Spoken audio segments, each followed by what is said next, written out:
HOAs. Everyone's talking about them, guys. Everyone's talking about them. Most people talk shit about HOAs, but today we're going to really kind of look at, so what is the deal with HOAs? Pros, cons, are there considerations that you should make when looking at a property that has an HOA? This was a fan, or not a fan, a viewer, if you will. I can't imagine we have any fans out there, but a question from a viewer that came up, and I thought, hey, we may have touched on HOAs before, but let me give you a little bit of a guide, pros, cons, things to consider if you're looking at a house that has an HOA attached to it. So let me give you some of the pros to start off. And actually, before we start off, subscribing to the channel, advised. Appreciated, actually. I thank you. And comments, I'm certainly not going to be mad if you leave a comment. I'm not going to be upset with you if you decide to leave a comment here and there, okay? So maybe just consider it. Pros of an HOA.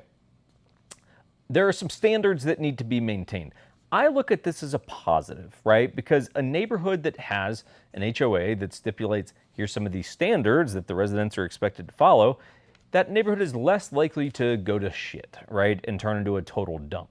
I think that's good. To me, this is a good thing. Now, some people, of course, will take the sort of inverted view of that, which is, well, that means I don't have absolute freedom on my property. Cool, we'll get to that in just a sec.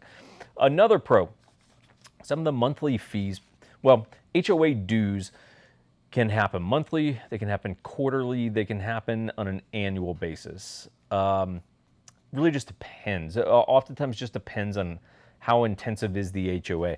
Because within the HOA, again, I consider this a pro. Sometimes, let's just say you look at it, if you got a condo or a townhouse, almost guaranteed there's an HOA there. Oftentimes within those, let's just say it's 150 bucks a month on your condo or your townhouse. Oftentimes within that 150 bucks are some things that you were going to spend money on regardless. You might look at it and go, oh, that includes your internet and your water bill. Okay, well, shit, that was 100 bucks a month right there. So really the HOA, while it's 150 bucks a month, it's really like it's 50 because that $100, you were gonna have that regardless, right? So it's like you always have to look into an HOA's what's included and what's excluded to go, okay, well, what's the real cost? Because water and internet, you can't be mad about that. Or are you not gonna have Wi-Fi? You're gonna be that guy, that weird guy in the neighborhood, doesn't have internet. He's like, I don't even have a cell phone. How do you talk to people? So those are a couple of the pros. Some of the cons, right? For those people that, as mentioned, they like to have absolute freedom on their property, they may not have that. They might be a little regulated in terms of what you can do. Can you build that shed? Can you do that thing that you want to do? I don't really look at it as much of a con because I think that there's very little that most of you would want to do that an HOA is going to flag. Like, what are you doing that's so weird? Like, what kind of weird things do you do and want to do on your property that an HOA is going to be like, Bob, you can't have a snake farm. You can't have a snake farm in your backyard. And they're rattlesnakes. You can't have 25 rattlesnakes breeding with each other in your backyard, right? The neighbor's got kids. Like, there's literally a school next door and you're breeding rattlesnakes, Bob? It doesn't work. What is this show? This show is just, why would anyone want to watch this show?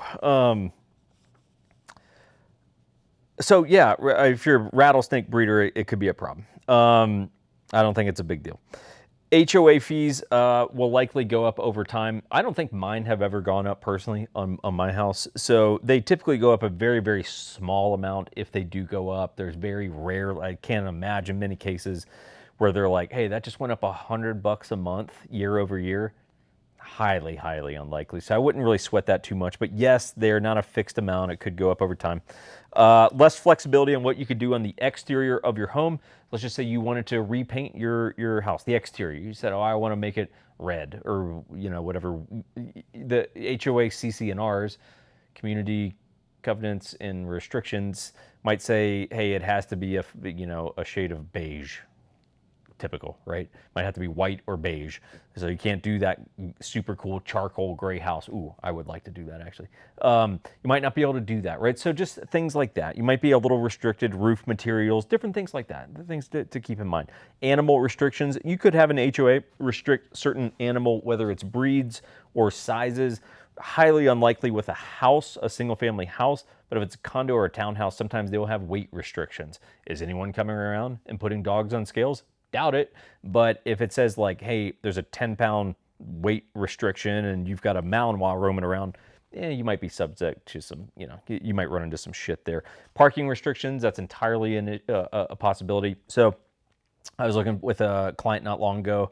We're looking at townhouses. Problem was, he had like 4 vehicles and then like 2 bikes or something, which, like, if you rent a place and you have 6 vehicles, you've massively screwed up your finances. But that's neither here nor there.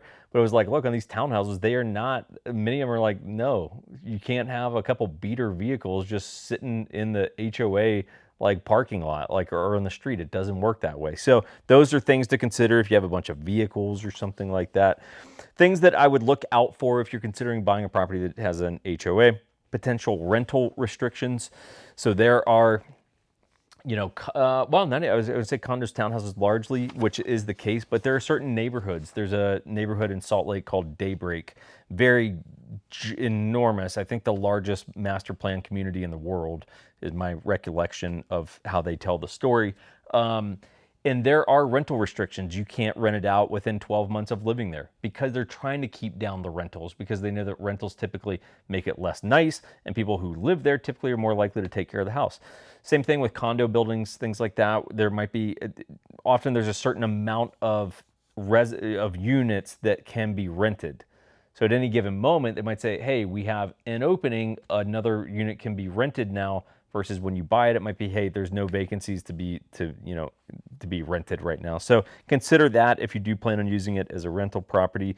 Reinvestment fees, that's something that can pop up from time to time. When you sell this unit, you need to, that same area, Daybreak, I think it's 0.5% of the sales price, I believe it is. I think it's 0.5% of the sales price versus the actual proceeds.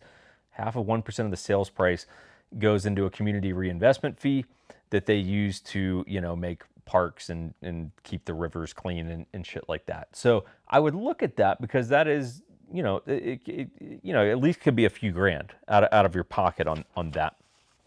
And then the last thing, if you make an offer on a house that has an HOA, I would recommend inside of your due diligence period, read the CC&Rs, again, community covenants and restrictions.